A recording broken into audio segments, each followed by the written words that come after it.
Amen. So sa umaga nito, ang ating po mensahe or ang tema po natin ngayon ay ang Diyos ay laging nariyan. Amen. So ang ating Panginoon po ay laging nandiyan sa atin. Lahat tayo ay naniniwala. Amen. So sabi po sa ikalawang Timoteo chapter 3 verse 16.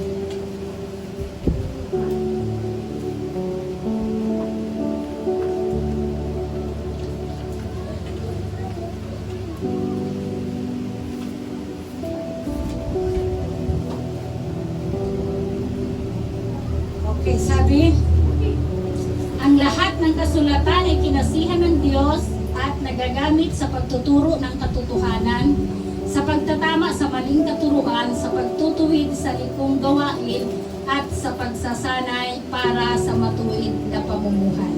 Amen. So kung atin po ito pag-aaralan ng mabuti, na sinabi po ni Apostol Pablo doon sa kay Timoteo, na sinabi niya ang lahat ng kasulatan ay kinasihan ng Diyos. So, ang Biblia po ay tunay po ito na kinasihan ng Diyos. Ano? Sabi at nagagamit sa pagtuturo ng katotohanan, sa pagtatama sa maling katuruan, sa pagtutuwid sa likong gawain, at sa pagsasanay para sa matuwid na pamumuhay.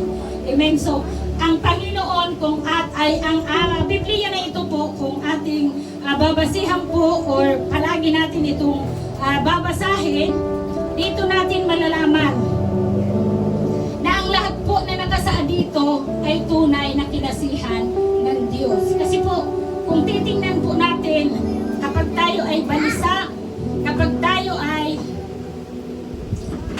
maraming kaabalahan sa buhay, ano? Magbasa lang po tayo ng Biblia. Dito natin makikita ang lahat ng kasagutan. Amen? So, sa buhay po ng mga tao sa panahon ngayon, may mga tao rin na gumagamit ng Biblia para gawing panghanap buhay. Ano? Marami ngayon ang mga makikita natin, minsan nasa bus ka, pag-akyat nila sa bus, magbabasahan ka ng verse. At sasabihin nila, kapatid, mahal po kayo ng Diyos. Maya-maya, pagkatapos magbasa ng ilang verse, pagbibigay sila ng mga sobre. O, di ba? Ginagamit nila ang Biblia sa likong gawain. Ano? Pero ang Biblia, mas dapat natin ito gamitin sa tamang, sabi sa matuwid, ano? Sa pagtatama. Dapat sa pagtatama lang sa maling katuruan. Huwag ito dapat gamitin sa maling katuruan, ano? Or gagamitin sa pangkabuhayan. Dapat ang Biblia ay ginagamit lang natin ito upang ang ating buhay ay maituwid, ano? Sa likong gawain. Kung tayo ay noong panahon na hindi pa tayo nabuboy na again or hindi pa tayo tinatawag ng ating Panginoon, na nasa kalikuan pa tayo, ngunit nang tanggapin natin ang salita ng ating Panginoon, tayo ay nagkaroon ng pagsasanay para sa matuwid na pamumuhay. Amen? Iyon ang dahilan kung bakit tayo nagpapatuloy sa paglilingkod sa ating Panginoon upang magkaroon tayo ng matuwid na pamumuhay. Amen? Palakpakan natin ang ating Panginoon. So sa umaga nito, mayroon tayo 3 puntos lang. No?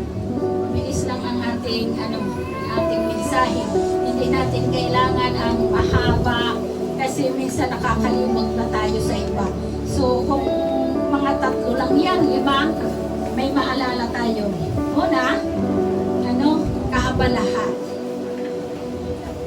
Sa mga Kristiyano po, na mga tinawag ng Diyos, minsan sabi pa nga lingkod ka na ng Diyos pero marami ka pang kaabalahan. Ang kaabalahan po ay minsan sagabal din. Kaya sa mga tinawag ng Diyos, dapat hindi po tayo mag-focus sa kaabalahan kaabalahan natin sa mga bagay-bagay na mayroon dito sa mundong ibabaw. Huwag po tayo dapat magpapalinlang, ano? Dahil ang kaabalahan, pag nagpupos tayo dyan, may kalugian. Kaya dapat, kung ano man ang kinaabalahan natin sa ating buhay, basahin natin ang sinabi sa aklat ni Timoteo, no? Sinabi niya na nagagamit sa pagtuturo ng katotohanan. So dapat maging makatotohanan po lagi ang mga anak ng Diyos. Amen? Sabi po sa aklat ng mga awit, sabi po sa awit chapter 25 verse 15 to 16,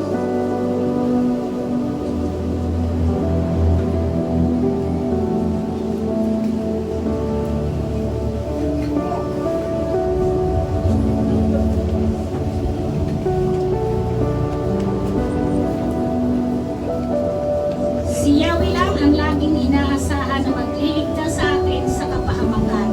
Lingapin mo ako at ako'y kahamagan pagkat nangungulila at naglulupay-tay. Amen. So kapag tayo ay abalang-abala, no, sa mga bagay na mayroon dito sa mundong ibabaw, no, alalahanin po tayo na may Diyos tayong inaasahan. Amen. May Diyos po tayong inaasahan. Kaya dapat minsan kasi sa ating mga Kristiyano, alam na natin na ang salita ng Diyos, ang Diyos lamang ang magbibigay sa atin ng kalakasan, ang Diyos na lamang ang dapat natin asahan. Pero minsan, doon pa rin tayo umaasa sa ating lakas. Doon pa rin tayo umaasa sa ating kakayanan. Amen? Sabi po sa Hebrew chapter 13 verse 5, ano ba yung sinabi doon? Huwag kayong magmukhang pera. Diba? Ang sabi doon, makontinto na kayo. Basahin natin para sure.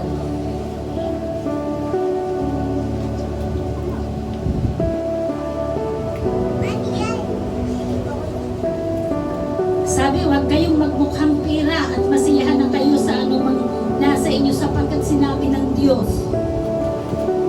Sabi,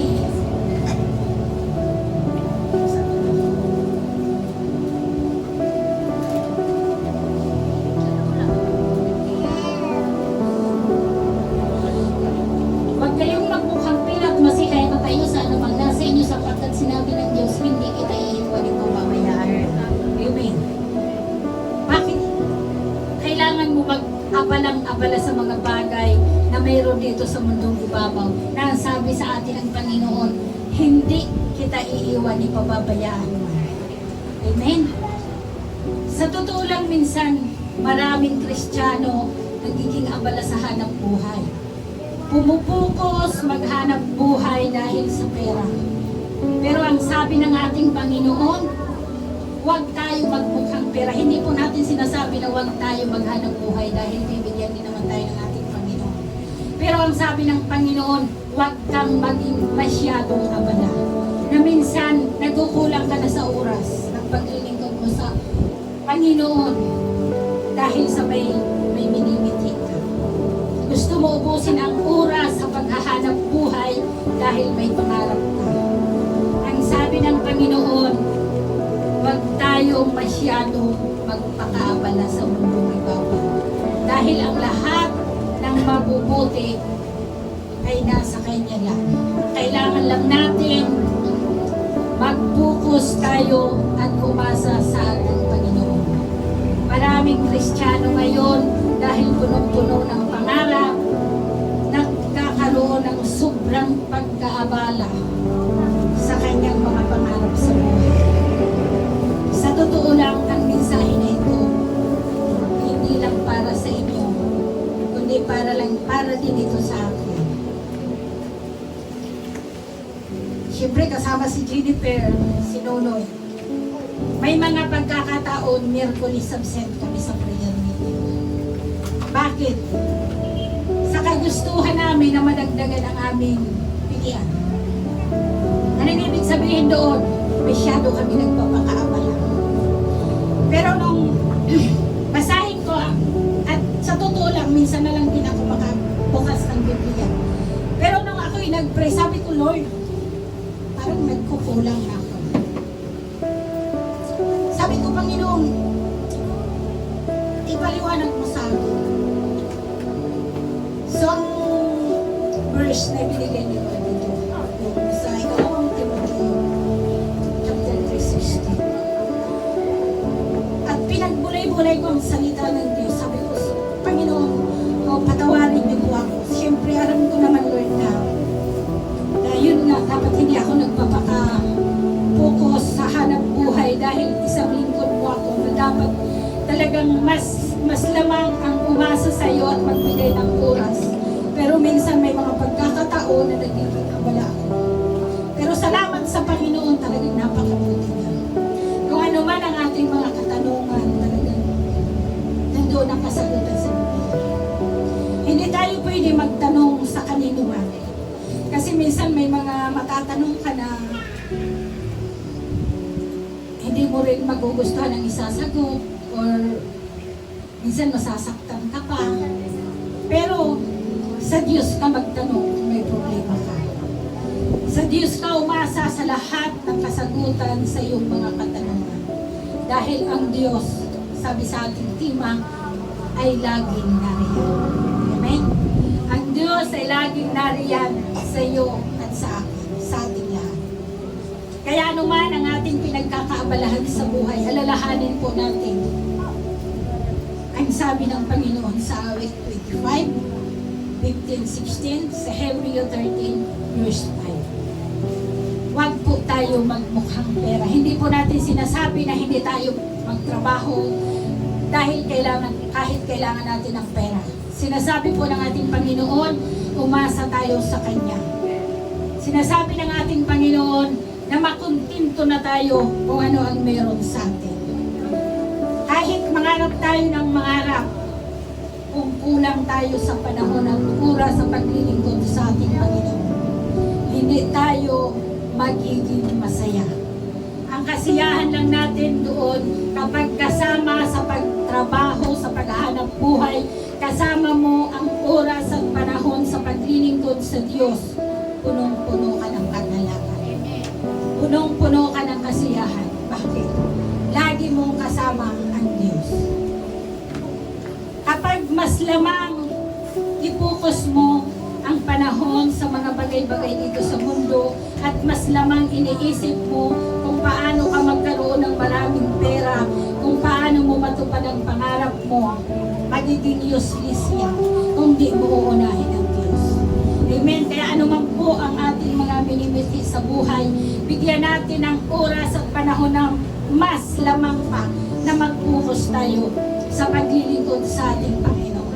Amen. Kaya yan ang araw ng Sunday. Sabi ng Panginoon, sa iyo ang 6 na araw, isa lang sa akin.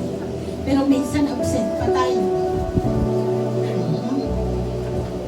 Kaya alalahanin po natin ang mga salita ng ating Panginoon.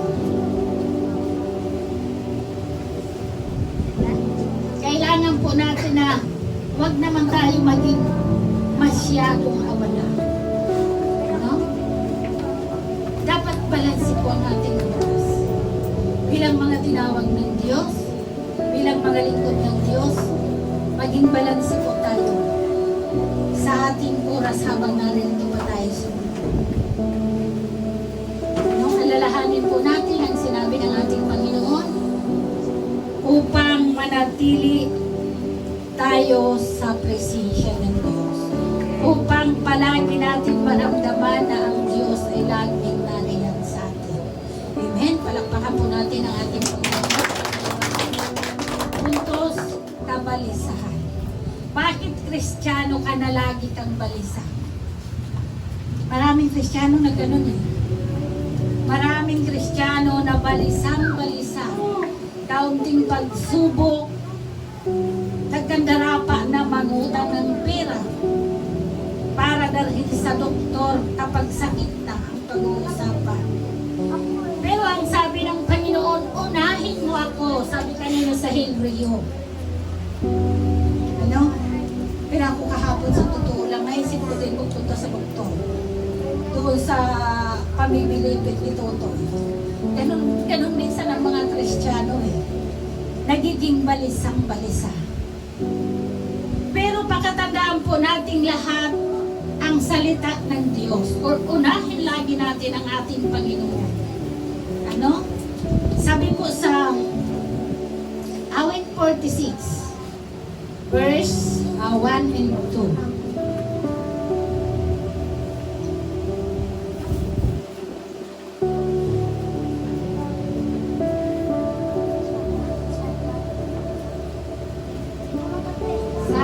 Diyos ang ating lakas at kanlungan at handang saklulo kung may kaguluhan.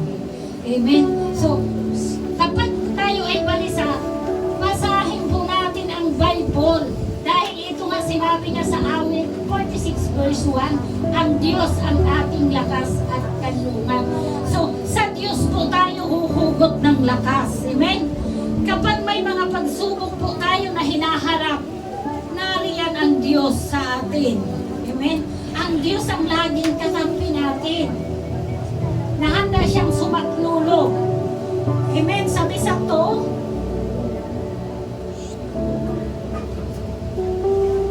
di dapat matakot, mundo'y mayanig man kahit nasa dagat ang mga bundok matangay. Amen? So, gaano man po kalaki ang ating problema na kinakaharap.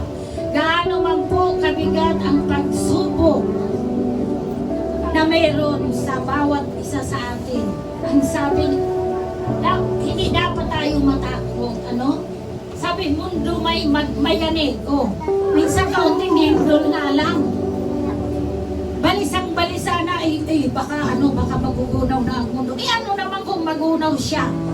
Dahil nariyan naman ang Diyos sa ating buhay. Kung patuloy tayo maglilingkod sa ating Panginoon, kahit gaano man kalaking problema ang kahaharapin natin, hindi tayo matatakot dahil alam natin na hindi tayo pababayaan ng Diyos. Kaya huwag tayong maging balisa sa mga pagsubok sa buhay, huwag tayong mga balisa sa mga bagay na maliit lang. Minsan maliit lang na problema, parang nagiging malaki na. Parang gagawin na malaki kasi hindi inuuna ang Diyos. So kahit ano man hinahanap natin na pagsubok, ano man yung mga problema na dumating, huwag tayo maging balisa. Amen? Sabi po sa Isaiah 43, chapter 1, verse 2, sabi doon, huwag kang matatakot sapagkat iniligtas kita, tinawag kita sa iyong pangalan, ikay ay akin. Sabi sa chapter 2, kapag dumaan ka sa malalim na tubig, sasamahan kita, tumawid ka man sa mga ilog, hindi ka malulunod. Amen? So, huwag kang matatakot, sabi sapagkat ililigtas kita. Minsan may mga Kristiyano matatakutin pa. Pero ang sabi ng Panginoon, huwag kang matatakot. Sabi niya, tinawag kita sa iyong pangalan upang ikaw ay akin. So, mga tinawag po tayo ng Panginoon. Lahat po tayo ay tinawag ng Diyos. So, dapat hindi po tayo matatakutin. Isang sa ating buhay, kaunting kaunting dilim. Kaunting dilim lang sa ating buhay. Takot na tayo. Ano bang mga dilim ang meron tayo na pinakaharap ngayon? Alalahanin po natin ang sabi ng ating Panginoon. Huwag kang matatakot dahil siya ay lagi nariyan sa iyo. Sabi, dumaan ka man sa malalim, malalim man yan ang pagsubok, malaking problema man yan na dinadaanan mo sa ngayon, alalahanin mo, ang Diyos ay laging nariyan sa iyo. Amen. So, ganyan kabuti ang aking Panginoon. Sa oras na tayo ay nagiging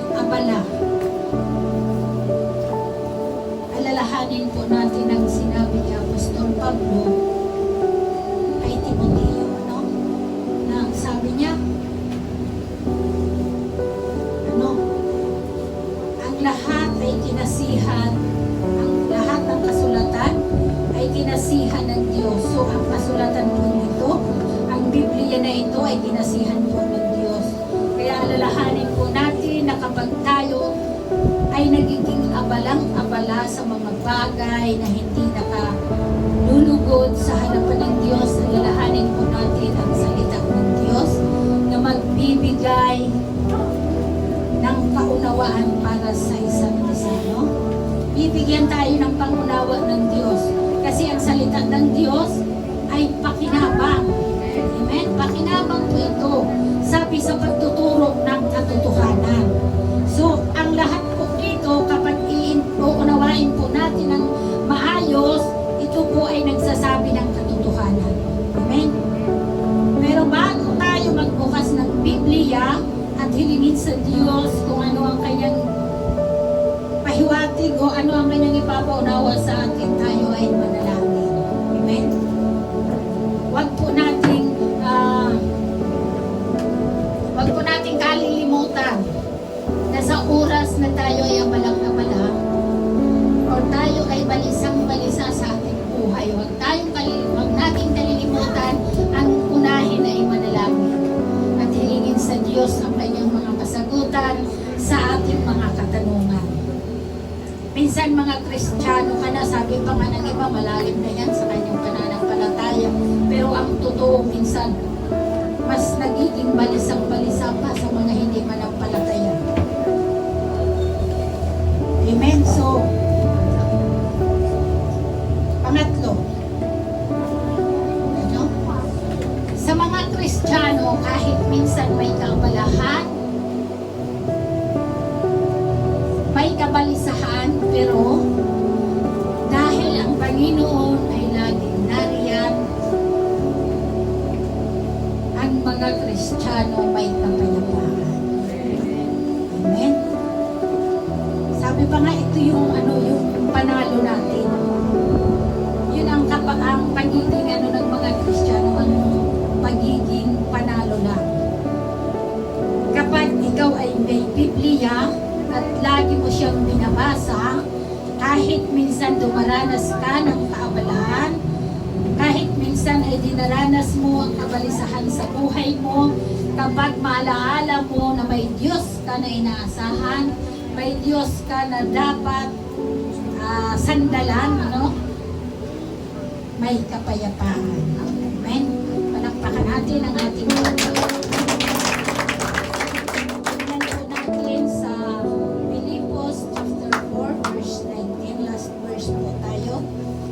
Sabi doon, 19.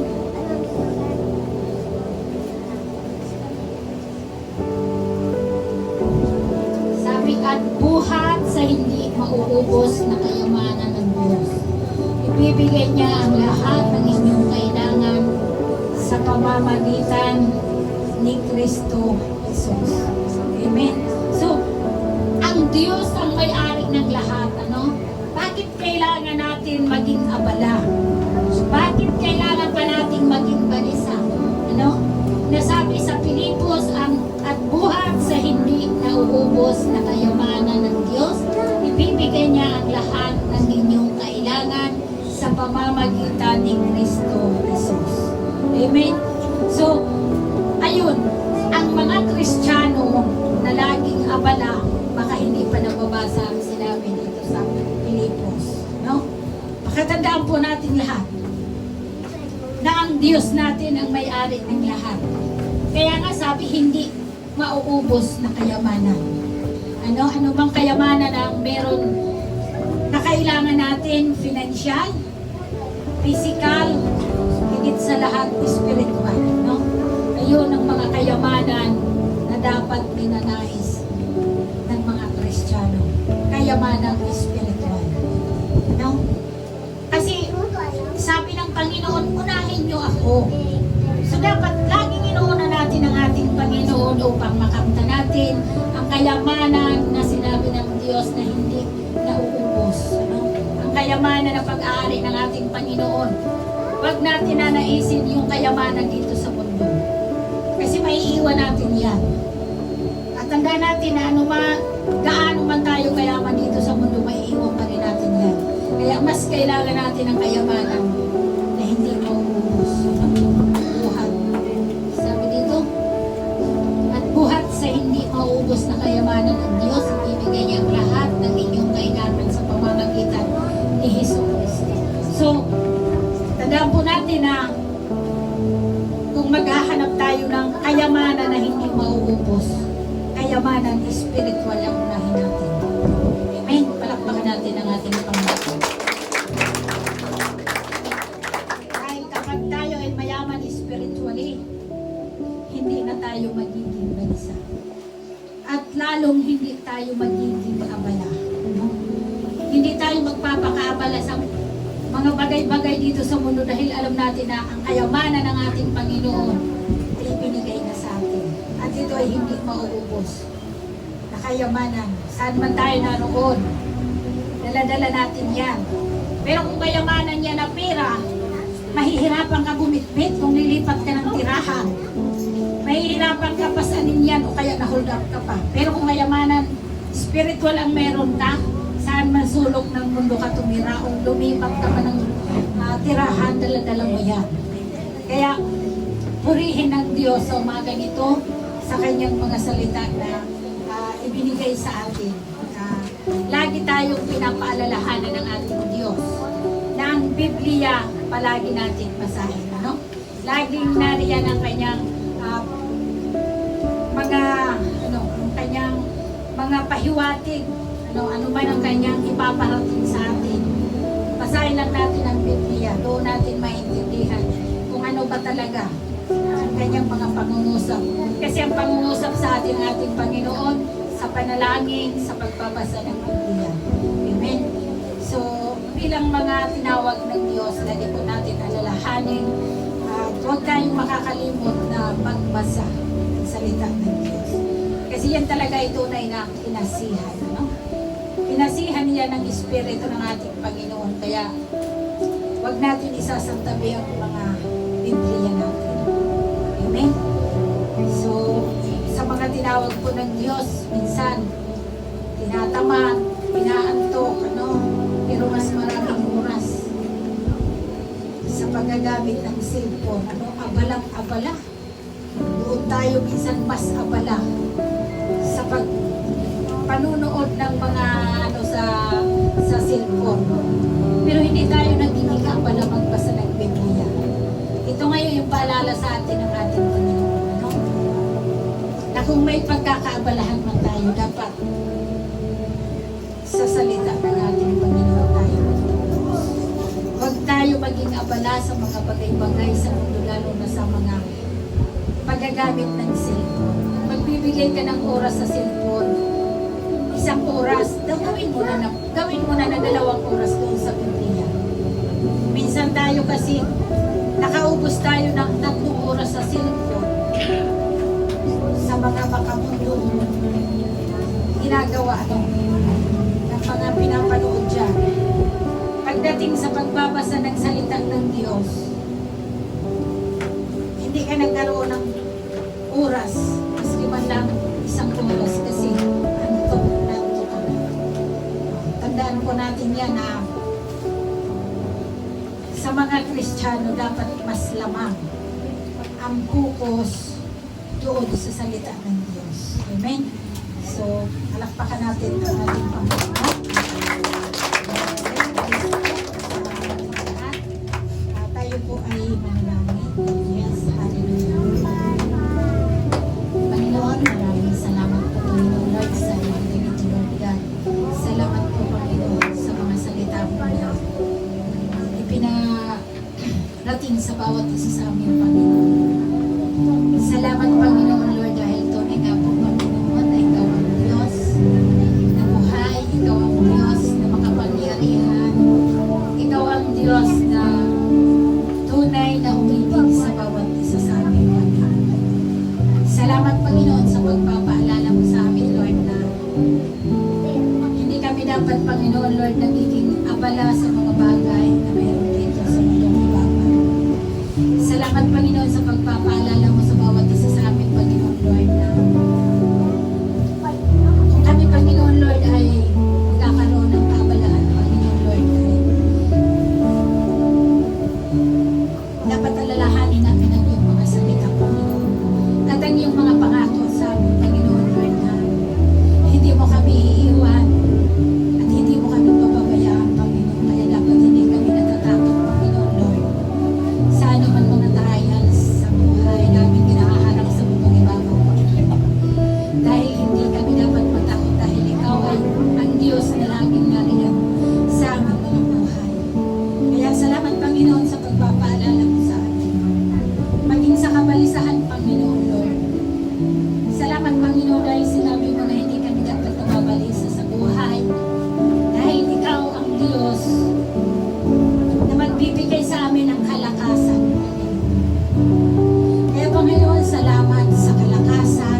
Panginoon Lord, physically. Higit sa lahat, Panginoon, patuloy mo kami bigyan ng kalakasan spiritually, Panginoon Lord. Upang manatiling tapat, Panginoon Lord, ang mga anak mo sa tahanan nito, Panginoon. Patuloy mo, Panginoon, bigyan ng kalakasan ng bawat isa. Upang, Panginoon Lord, ay manatiling tapat sa paglilingkod sa iyo, Panginoon. At hayaan mo nga po, Panginoon Lord, na kami ay patuloy na makapagbigay ng kaluguran, Panginoon, sa iyo. Kaya, Panginoon, sa umagang ito, salamat, Lord, sa mga salita mo.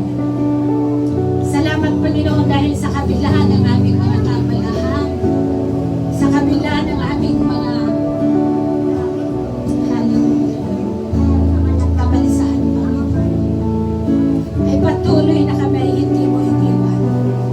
At patuloy ka, Panginoon, na riyan sa aming mga buhay. Kaya, Lord, salamat sa kapayapaan na sinabi mo. Salamat sa iyong kayamanan na hindi mauubos.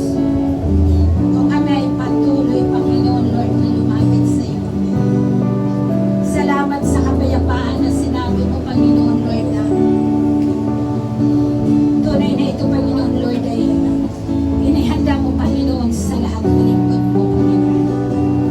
Kaya sa umagang ito, Panginoon, Lord, hayaan mo nga po, Panginoon, ang mga salita mo namin na pagmuli-mulayan. Ay patuloy nga po, Panginoon, Lord, na ito ay may tanong sa aming mga puso at sila. Na ikaw ang Diyos na buhay, ikaw ang Diyos na makapangyarihan. Ikaw ang Diyos na tumawag sa amin, ikaw ang Diyos na umibig sa amin. Salamat, Panginoon, sa katapatan mo sa